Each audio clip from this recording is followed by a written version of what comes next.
எல்லாருக்கும் வணக்கங்க. இன்னைக்கு அனிதா குப்புசாமி யூடியூப் சேனல்ல உங்களை எல்லாம் சந்திக்கிறதுல ரொம்ப ரொம்ப மகிழ்ச்சி.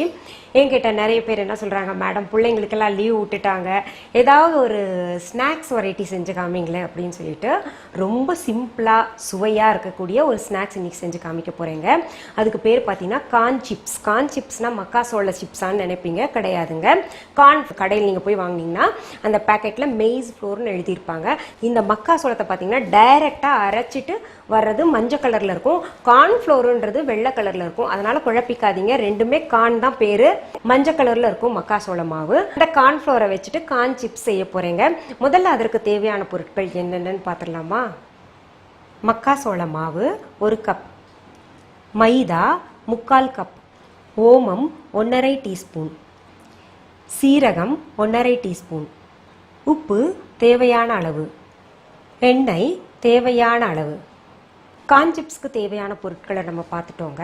இப்போ அதன் செய்முறை எப்படின்னு பார்க்கலாங்களா? முதல்ல ஒரு பவுல் எடுத்துக்கிறேங்க. அதில் கொஞ்சம் தண்ணி இருக்குது, அது கொஞ்சம் சூடு பண்ணிக்கலாம் இந்த மாவு பிசையறதுக்கு. அடுத்தது பார்த்தீங்கன்னா நம்ம சைட் பை சைடு என்ன பண்ணலான்னா, இந்த அடுப்பில் சீரகத்தை போட்டு வறுத்துடலாங்க. முதல்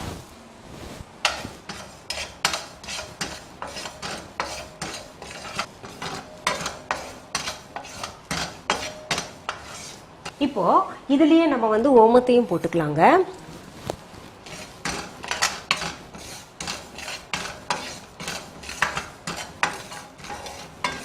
நல்லா செவக்க வறுக்கணும், நம்ம பச்சை வாசனை போயிட்டோம். இப்போ நிறைய பேர் என்ன சொல்றீங்க, இன்கிரீடியன்ஸ் வந்து நீங்க கொஞ்சம் டிஸ்கிரிப்ஷன் பாக்ஸ்ல போடுங்க மேடம் அப்படின்னு சொல்லிட்டு நாங்க போட்டுக்கிட்டு வர்றோம். அது நீங்க பார்க்கலாம். இப்போ இனிமேல் வந்து டிஸ்கிரிப்ஷன் பாக்ஸில் உங்களுக்கு இன்க்ரீடியன்ஸ் வந்து அளவெல்லாம் எப்படின்னு சொல்லிட்டு போட்டுட்டு வருவோங்க. வறுத்ததுக்கு அடையாளம் வந்து ஏற்கனவே நிறைய எபிசோட்ஸில் உங்களுக்கு சொல்லியிருப்பேன். அது வந்து பொறிஞ்சு வெடிச்சு வரும் ஒன்று, இன்னொன்று வந்து புகை கிளம்புது பார்த்தீங்களா? இந்த புகை வந்ததுன்னா அது சரியான வறுபட்டுருக்கு, பதத்தில் வந்துருச்சுன்னு நம்ம எடுத்துடலாம். என்ன மேடம் இதெல்லாம் சின்ன சின்ன விஷயம், நாங்கள்லாம் என்னென்னவோ சமைக்கிறோம், இதெல்லாம் சொல்லி தரீங்களேன்னு நினைப்பீங்க. நிறைய பேர் பார்த்தீங்கன்னா என்னோட எபிசோட்ஸ் எல்லாம் என்னோட யூடியூப் சேனலை பார்க்குறவங்க நியூலி மேரிட் கப்பு அந்த பெண் பார்க்குறாங்க, இல்லாட்டி கல்யாணம் ஆக போகிற பெண்கள்லாம் நிறைய பேர் பார்க்குறாங்க. அதனால் அவங்களுக்காக சொல்லப்படுறது இது. அப்படியே நான் சொல்லாமல் விட்டால் கூட நிறைய பேர் என்கிட்ட வந்து கேள்விகள் கேட்குறாங்க. அதுக்கு பதில் கொடுக்கணும்னு எனக்கு ரொம்ப ஆசை. பட் பதில் வந்து எல்லாருக்குமே கொடுக்க முடியலைங்க. ஏன்னா எனக்கு கச்சேரியில் கொஞ்சம் பிஸியாக இருக்கேன், வீட்டில் சமைச்சு போடுறதுல நிறைய வகையில் பிஸியாக இருக்கிறனால எல்லாருக்கும் பதில் சொல்ல முடியல. பதில் கட்டாயம் ஒவ்வொரு கேள்விக்கும் வரும், கொஞ்சம் தாமதமானால் கூட நீங்கள் சகிச்சுக்கணும். சரி, இப்போ பாருங்கள், இந்த தண்ணி வந்து ஓரளவுக்கு சூடாயிருச்சு. நம்ம வந்து ரொம்ப சூடு பண்ணக்கூடாது. பாருங்க, ஓரளவுக்கு சூடாயிருச்சுங்க. ரொம்ப என்ன சூடாச்சுன்னா நமக்கு மாவு பிசைறது ரொம்ப கஷ்டமாக போயிடும். இப்போ நம்ம இந்த சுத்தமான ஒரு பாத்திரத்துலேங்க இந்த மக்காசோள மாவை போட்டுக்கணும். அப்புறம் இந்த மைதாவையும் போட்டுக்கலாங்க. தேவையான அளவு உப்பும் போட்டுக்கலாம். இப்போ நான் இதை வந்து ஆற விட்டுருக்கேன் இல்லையா, இதை வந்து ஆறிடுச்சுங்க. பாருங்க, சின்ன மிக்சி ஜாரில் நான் இதை போட்டு நல்லா பொடி பண்ணிக்கிறேங்க. என்கிட்ட நிறைய பேர் வந்து அந்த டிரான்ஸ்பரண்டாக இருக்கக்கூடிய மிக்சி ஜார் வந்து என்ன பிராண்டுன்னு கேட்குறீங்க. பிராண்டெல்லாம் பொதுவாக சொல்லக்கூடாதுங்க, யூஎஸ் பிராண்ட் தான், உங்களுக்கு நல்லா இருக்கும், நல்லா நைஸாக அரைக்குங்க. இப்போ பாருங்க, மிக்சி ஜார் திறந்து பார்க்கலாம், நல்லா மணமாக இருக்குங்க. இதை வந்து நம்ம இந்த இதில் கொட்டிடலாம். இதையும் உங்கள் மிக்சி ஜார் நல்லா நைஸாக அரைக்கலைன்னா கூட கவலைப்படாதீங்க, கொரன்னு இருந்தால் கூட அது ஒரு சுவையாக இருக்கும், நல்லா இருக்கும். மாவு பிசைறதுக்கு முன்னாடி நம்ம பொரிச்சு எடுக்க போகிறோம். அதனால் நான் என்ன பண்ணுறேங்க, நம்ம வந்து டைம் வேஸ்ட் பண்ணக்கூடாது இல்லையா, அடுப்பில் இந்த பேன் வச்சுங்க, சிம்மில் வச்சு எண்ணெய் ஊற்றிடுறேங்க. அது சூடாகிக்கிட்டே இருக்கட்டும்.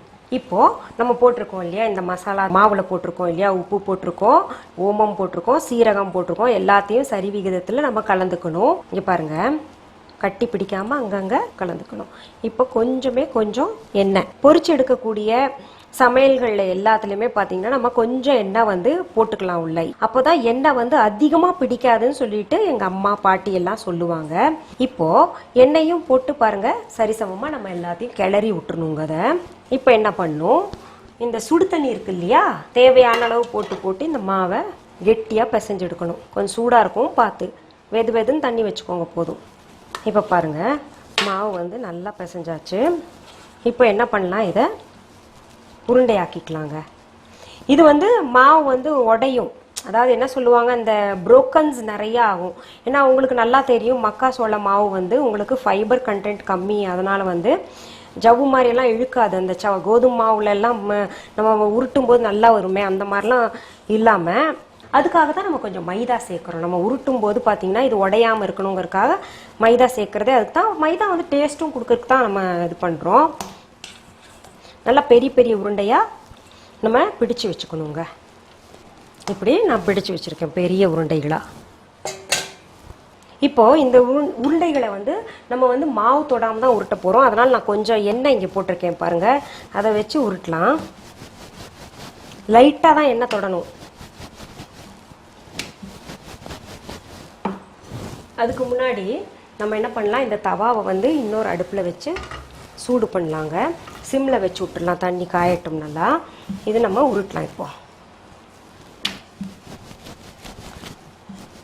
அந்த சைட்லலாம் பார்த்தீங்கன்னா இந்த மக்காச்சோள மாவு இப்படி தான் இருக்கும், அந்த உடஞ்சி தான் போகும். நீங்கள் என்ன சேர்த்தாலும் அதோட தன்மையை காமிக்கும். அதனால் நம்ம வந்து அது கவலைப்பட வேண்டாம், அது பாட்டுக்கு இருக்கட்டும்ங்க. இல்லை அந்த ஸ்ப்ளிட்டன்ஸ் வரக்கூடாதுன்னு நினச்சிங்கன்னா நீங்கள் ஏதாவது வெட்டி தான் இது சரி பண்ணிக்கணும். இது எடுக்கும்போது ரொம்ப மென்மையாக எடுக்கணுங்க. எடுத்து இதில் போட்டு சுடணும். இப்போது நம்ம சுடணும் மீன்ஸ் உங்களுக்கு எண்ணெய் எல்லாம் போடக்கூடாதுங்க. மெல்லிதாக தீ வச்சுங்க, சிம்மில் வச்சு நம்ம சுடலாம். ரொம்ப அவசர அவசரமாக சுடக்கூடாது, ஏன்னா அப்போ தான் அது டேஸ்ட் வரும்.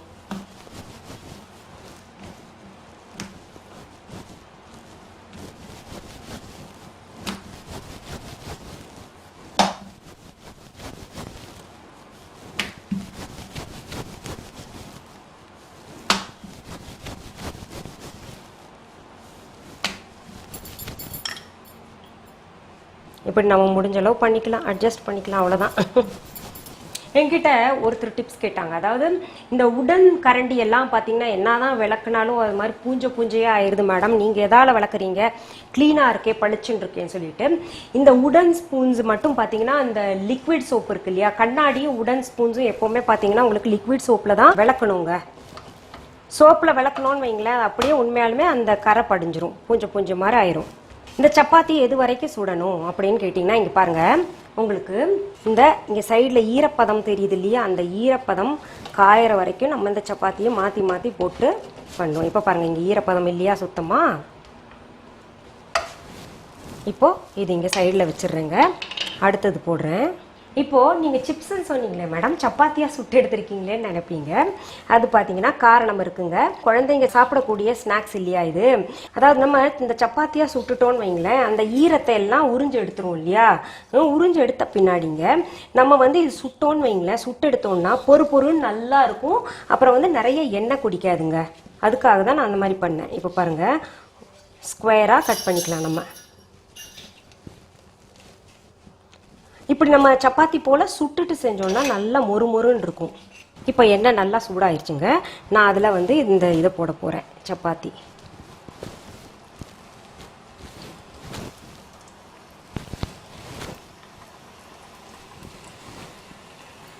நல்லா சிகப்பாகிற வரைக்கும் பொரிச்சு எடுக்கணுங்க. இப்போ பாருங்கள் எப்படி நல்லா சத்தம் வருது பார்த்தீங்களா. அந்த மாதிரி மொறுன்னு நல்லா பொரிச்சு எடுத்துடணுங்க.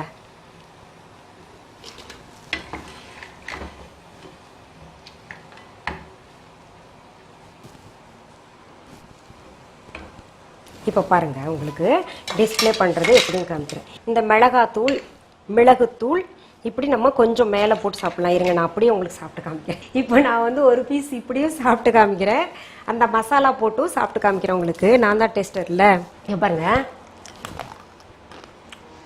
ரொம்ப பிரமாதம். அந்த ஓமம் சீரகம் வாசனை நல்லா இருக்கும்.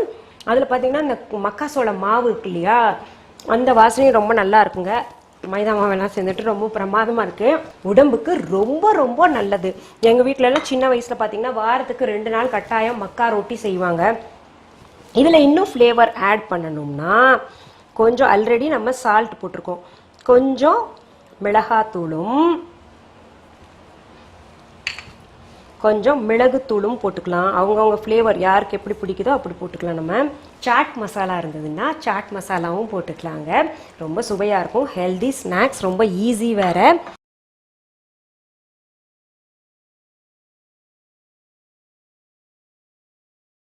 சரி, இன்னைக்கு பார்த்தீங்கன்னா உங்களுக்கு கார்ன் சிப்ஸ் வந்து ஒரு ஸ்நாக் ஐட்டம் உங்களுக்கு நாங்கள் சொல்லி தந்துட்டேங்க.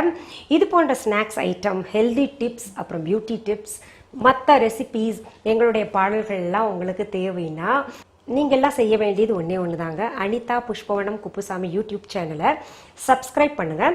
சப்ஸ்கிரைப் பண்ணும்போது பார்த்தீங்கன்னா பக்கத்தில் ஒரு பெல் ஐக்கான் இருக்கும். அதை டச் பண்ணிங்கன்னா உங்களுக்கு நோட்டிஃபிகேஷன்ஸ், அதாவது நான் என்னென்ன வீடியோஸ் அப்லோட் பண்ணுறேனோ அதெல்லாம் உங்க பார்வைக்கு தானாக வந்து. வணக்கம் அன்பான வாடிக்கையாளர்களே, உங்கள் விஹா ஸ்டோரில் பூஜை பொருட்கள், சிலைகள், ராசிக்கற்கள், வாஸ்து பொருட்கள், விதைகள், பாரம்பரிய அரிசி வகைகள், சிறுதானியங்கள், ஆர்கானிக் பொருட்கள், மூலிகை எண்ணெய், மளிகை பொருட்கள், மரச்செக்கு எண்ணெய், மரப்பொருட்கள், வெள்ளி ஆபரணங்கள், கிஃப்ட் ஆர்டிகல்ஸ், காட்டன் மற்றும் பட்டு புடவைகள், காட்டன் சுடிதார்கள், பட்டு பாவாடை, குழந்தைகளுக்கான விளையாட்டு பொருட்கள், ஹை குவாலிட்டி இமிடேஷன் நகைகள், வீட்டு உபயோக பொருட்கள், ஜூட் பேக்ஸ், ஹேண்ட்மேட் சோப்ஸ், அழகு சாதன பொருட்கள், சிறுதானிய பிஸ்கெட்டுகள், ஹோம் அப்ளையன்சஸ், இன்னும் பற்பல பொருட்கள் விற்பனைக்குள்ளது. விஹா ப்ராடக்ட்களை நீங்கள் வாங்க விரும்பினால் அது எங்களுடைய viha.online வெப்சைட் மற்றும் சென்னை ராஜா அண்ணாமலைபுரத்தில் உள்ள எங்கள் விஹா ஸ்டோரில் மட்டுமே கிடைக்கும் என்பதை தெரிவித்துக் கொள்கிறோம். வேறு எந்த ஆன்லைன் வெப்சைட்களிலும் விஹா ப்ராடக்ட்கள் விற்பனைக்கு கிடையாது என்பதை நீங்கள் கவனத்தில் கொள்ள வேண்டும். எங்கள் விஹா ஸ்டோரின் விலாசத்தை கண்டறிய கூகுள் மேப்ஸில் விஹா ஸ்டோர் என்று டைப் செய்தால் வழியை கண்டறியலாம். www.viha.online வெப்சைட்டிலும் விஹா ஸ்டோரின் அட்ரஸ் உள்ளது.